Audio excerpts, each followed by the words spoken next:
오늘 이 자리에 영상 앞에 앉아 계신 여러분들은 벌써 하나님의 특별한 선택을 받으셨고, 그 특별한 선택받음은 바로 은혜다라고 정의를 내리고 싶습니다. 1956년 간행된 창작집 학이라는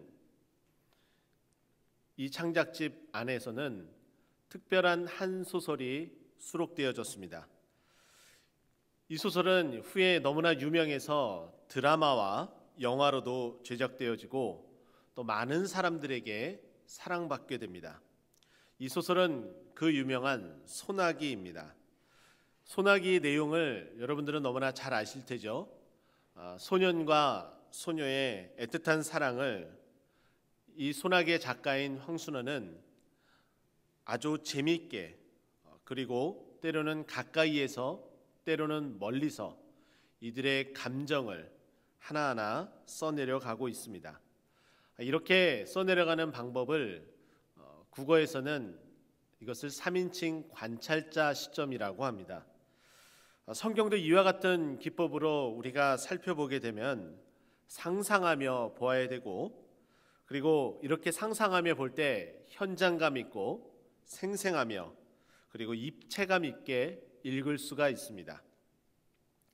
성경의 특정 장면을 이와 같은 방법으로 시간 여행을 떠난다면 여러분들은 어떤 이야기 속으로 들어가고 싶습니까? 저는 먼저 5장면을 먼저 이렇게 꼽아봤습니다. 먼저 5위는, 제가 선택한 5위는 바로 이 장면입니다. 산 위에 아주 큰 배가 있습니다. 이 배를 사람들은 방주라고 하죠. 이 방주를 만들어 놓은 노아 할아버지는 저 멀리서부터 짝지어져 들어오고 있는, 올라오고 있는 동물들을 바라보고 있습니다. 저도 그 옆에서, 그 뒤에서 그 장면을 바라볼 때에 끝없이 이어지고 있는 그 동물의 행렬들을 보면은 정말 장관이 아닐까, 저는 그런 생각을 하며 이렇게 상상해 봤습니다. 제가 뽑은 4위는 바로 동일하게 오늘 본문 속에 나타나는 출애굽에 있는 내용입니다. 모세가 팔을 들어서 밤새도록 팔을 들고 기도하였더니 밤새도록 동풍이 불어 홍해가 갈라지게 됩니다. 그 갈라진 그 홍해를 이스라엘 백성들은 유유자적하게 평안하게 걸어가고 있습니다. 그 물벽을 이룬 그 홍해를 좌우로 살펴볼 때에 물고기와 혹은 눈이 마주칠지도 모르겠습니다. 그렇게 60만이나 되는, 장정 60만이나 되는 이스라엘 백성이 홍해를 다 건넌 후 무심코 뒤를 돌아보게 됩니다. 뒤를 돌아보니까 자신들을 죽이려고 따라온 애굽 군대들이 물벽이 무너지며 그 홍해에 다 수장되어집니다. 여러분 어떻습니까? 정말 소름 돋지 않습니까? 저는 3위를 바로 이 장면으로 꼽았습니다. 여유 있게 물맷돌을 돌리는 한 소년이 있습니다. 바로 다윗이죠. 다윗은 어떻게 이 물맷돌을 돌리며 정확하게 그 목표를 향해서 자신이 돌리고 있는 이 물맷돌을 던져야 할 줄 알았습니다. 육척 장수인 상대편의 블레셋의 그 장수는 호기롭게 자신이 이길 것처럼 그렇게 으름장을 놓고 있지만 아주 옅은 미소와 함께 물맷돌을 돌리고 있는 다윗, 드디어 그 물맷돌을 던졌습니다. 재빠르게 날아갈 것 같지만은 제 눈에는 이 물맷돌이 아주 슬로우 비디오처럼 천천히 그 목표를 향해서, 타겟을 향해서 날아갑니다. 그리고 그 날아간 물맷돌은 정확하게 골리앗의 이마에 맞춰지고 그 골리앗은 그 한 방에 쓰러지고, 그 쓰러진 골리앗을 향해 다윗이 쏜살같이 달려가 골리앗이 가지고 있던 칼로 골리앗의 목을 베어버리고 맙니다. 여러분 어떻습니까? 그 장면 속에 이스라엘 백성과 유다 백성들은 승리의 함성을 질렀다고 합니다. 그 승리의 함성과 다윗의 손에 들려진 골리앗의 목, 그리고 피가 흥건히 계속 흘려지는 그 장면, 정말 현장에서 보고 싶다는 생각이 들지 않습니까? 2위는 저는 예수님께서 십자가에 못 박혀 돌아가실 때를 상상해 봤습니다. 예수님께서 십자가에 못 박혀 돌아가실 때에 그 예수님의 표정, 눈빛은 어떠했을까? 상상하면 상상할수록 상상이 되어지지 않습니다. 그리고 그 고통 가운데 부르짖었던 엘리 엘리 라마 사막다니라고 부르짖었던 그 절규의 소리는 과연 어땠을까? 그리고 나서 저는 눈을 돌려 그 옆에 주님께서 돌아가실 때에 나를 기억하소서라고 간청했었던 한편 강도, 내가 나와 낙원에 있으리라 라고 그 말을 들었던 그 강도의 모습은 과연 어떠한 평안한 모습으로 죽음을 맞이했을까라는 생각을 해보기도 합니다. 저는 대망의 1위를 이 장면으로 꼽아봤습니다.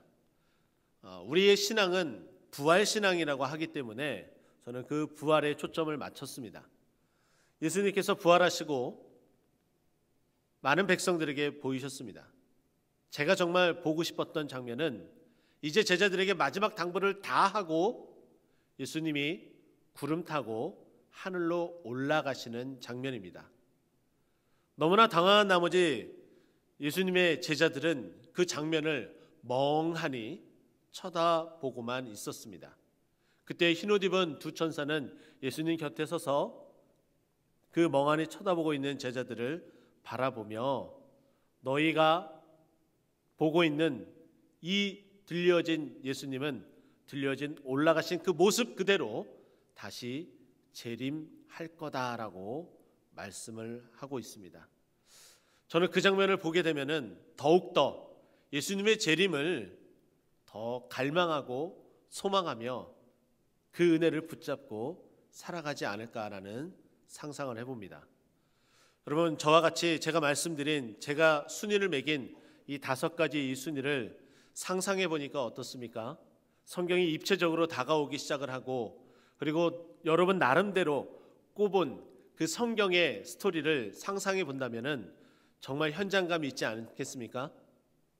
저는 오늘 본문도 이와 같은 방법으로 함께 보고 싶습니다. 오늘 본문은 바로 이 이야기가 진행되기 앞서서 하나님께서 이스라엘 백성, 바로 그 백성, 선택한 그 백성을 이제 애굽에서 탈출시켜 가나안 땅으로 들이고자 바로 이 애굽에 10가지 재앙을 내리고 있습니다. 그 중에 먼저 9가지가 먼저 선행되어지는데 이 9가지 재앙으로만으로도 이 애굽 땅은 벌써 아비규환과 그리고 쑥대밭이 되고만 그런 상황입니다. 마지막 9번째의 그 재앙 가운데서는 흑암이 3일 동안 있었다라고 성경은 말해주고 있습니다. 그 어둠이 가득한 3일의 시간, 얼마나 공포스럽고 무서웠겠습니까? 그런데 오늘 본문의 이 시작을 알리는 그 단어를 살펴보게 되면은 4절에 이렇게 언급을 합니다. 이와 같이 말씀하시기를 밤중에 내가 애굽 가운데로 들어가리니라고 말씀하고 있습니다. 밤중입니다. 다시금 그 3일간의 그 공포를 엄습할지도 모르겠습니다. 굉장히 살떨리겠죠. 또 이것이 얼마나 지속될지 그들은 알지 못합니다. 하나님 앞에 어떠한 말씀도 듣지 못했기 때문입니다. 그런데 그들은 어떠한 준비도 하지 못한 상황 가운데에 갑작스럽게 자신의 가정에 있는 장자가 죽어나가기 시작을 합니다.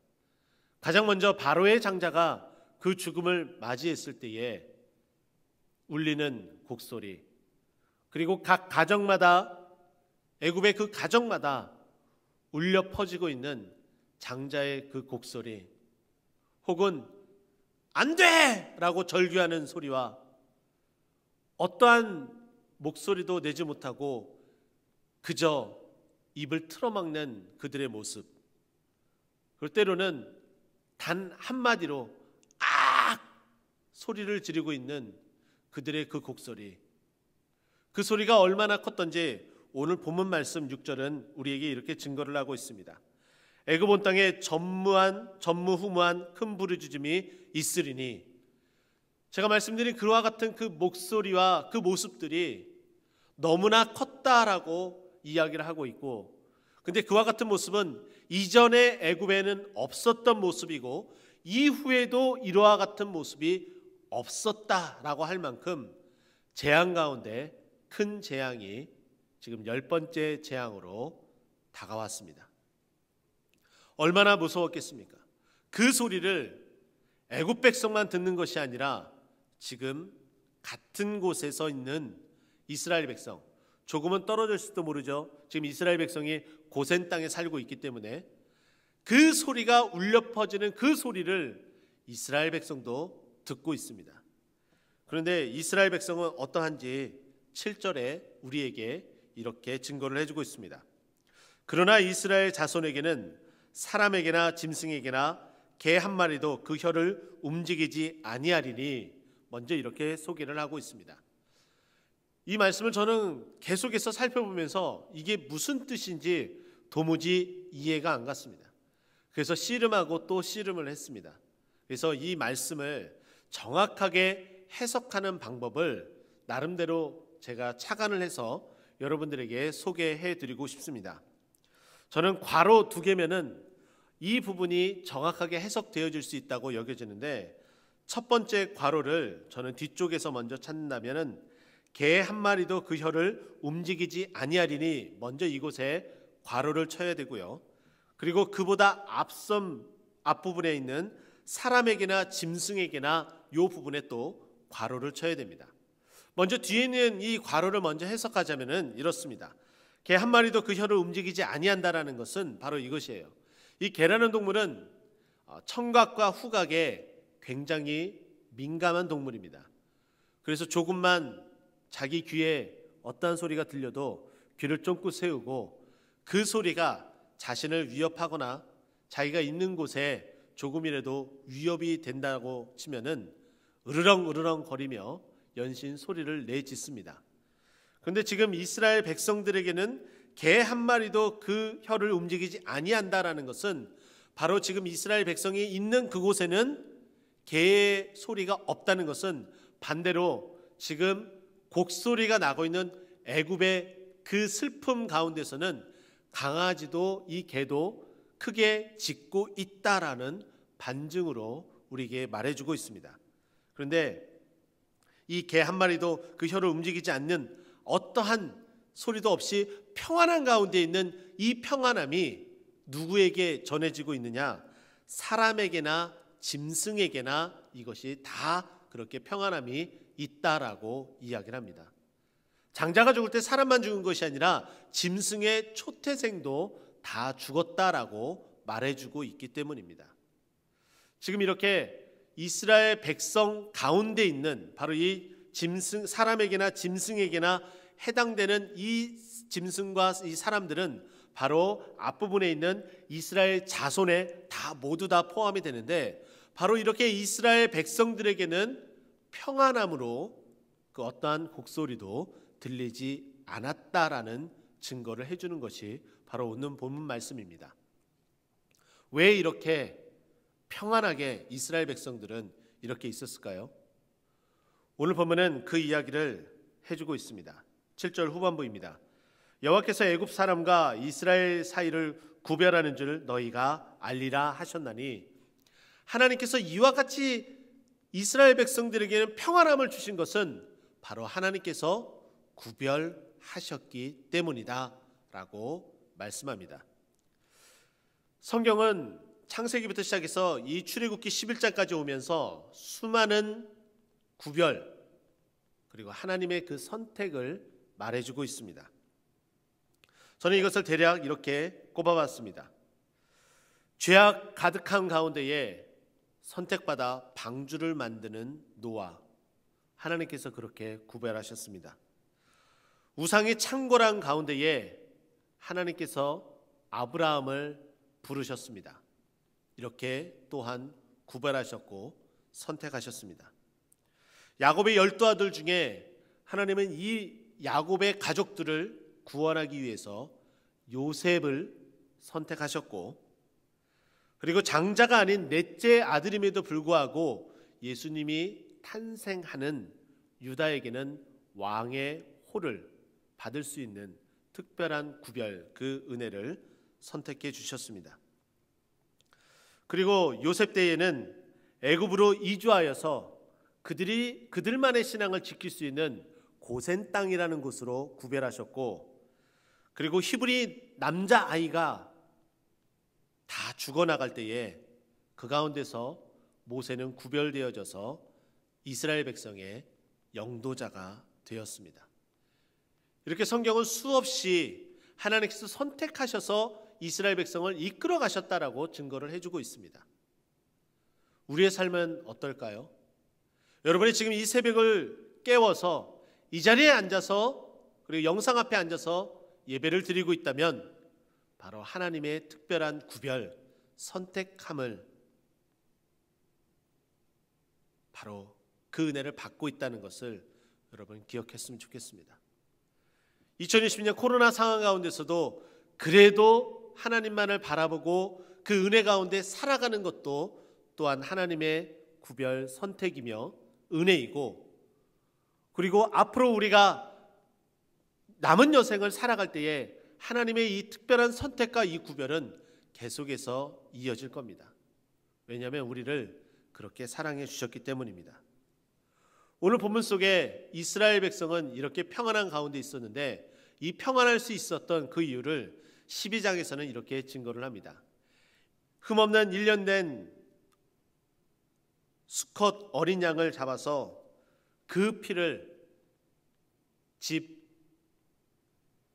문설주, 좌우 문설주와 임방에 바르면 된다라고 말씀해 주셨습니다. 이스라엘 백성은 그대로 순종하셨고, 바로 이것은 바로 예수님을 예표하신 그 어린 양의 피다라는 것을 우리는 너무나 잘 알고 있습니다.